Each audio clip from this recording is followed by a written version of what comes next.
रत्नैकल्पितमासनं हिमजलैः स्नानं च दिव्याम्बरम्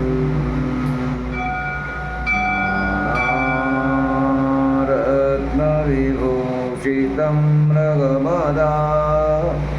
मोदाङ्कितं चन्दनम् चम्पकबिल्वपत्ररचितं पुष्पं च धूपं तथा दीपं देवदयानिधे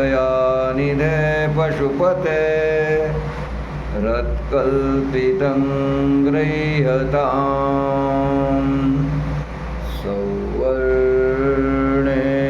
वरत्नखण्डरचिते पात्रे धृतं पायसं भक्ष्यं पञ्चविधं पयोदधियुतं रम्भाफलं पानकं शाकानामयुतं जलं रुचिकरं कर्पूरखण्डोज्ज्वलं ताम्बूलं मनसा मया विरचितं भक्त्या प्रभो स्वीकुरु छत्रं चामरयोर्युगं व्यजनकं चादर्शकं निर्मलं वीणाभेरिमृदङ्गकाहलकला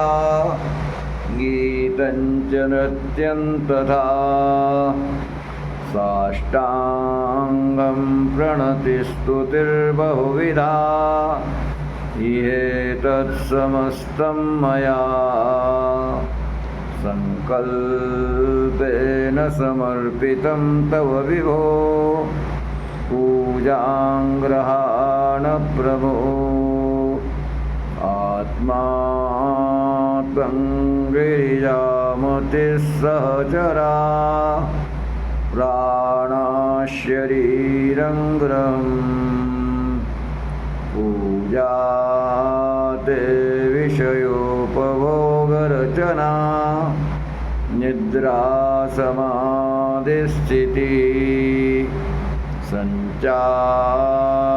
पदयो प्रदक्षिणविधि स्तोत्राणि सर्वा गिरो यद्यत्कर्म करोमि तत्तदखिलं शम्भो तवाराधनं करचरणकृतं वा कायजं कर्मजं वा श्रवणनयनजं वा मानसं वापराधं विहितमविहितं वा सर्वमेतत्क्षमस्व जय जय करुणाब्धे श्रीमहादेव शम्भो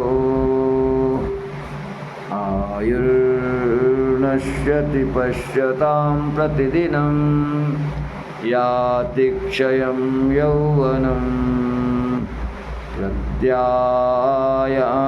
पुनर्गता न दिवसाः कालो जगद्भक्षकः लक्ष्मीस्तोयतरङ्गभङ्गचपला विद्युच्चलं जीवितं तस्मान्मां शरणागतं शरणद त्वं रक्ष रक्षाधुना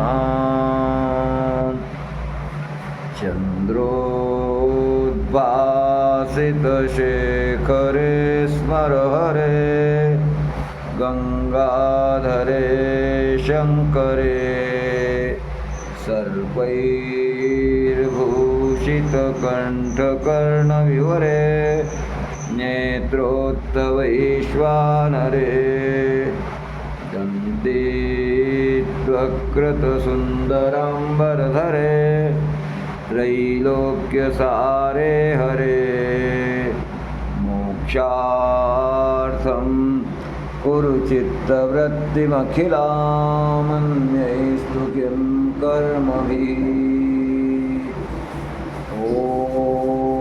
नमः शिवाय मृत्युञ्जयाय रुद्राय नीलकण्ठाय शम्भवे अमृतेशाय शर्वाय महादेवाय ते नमः।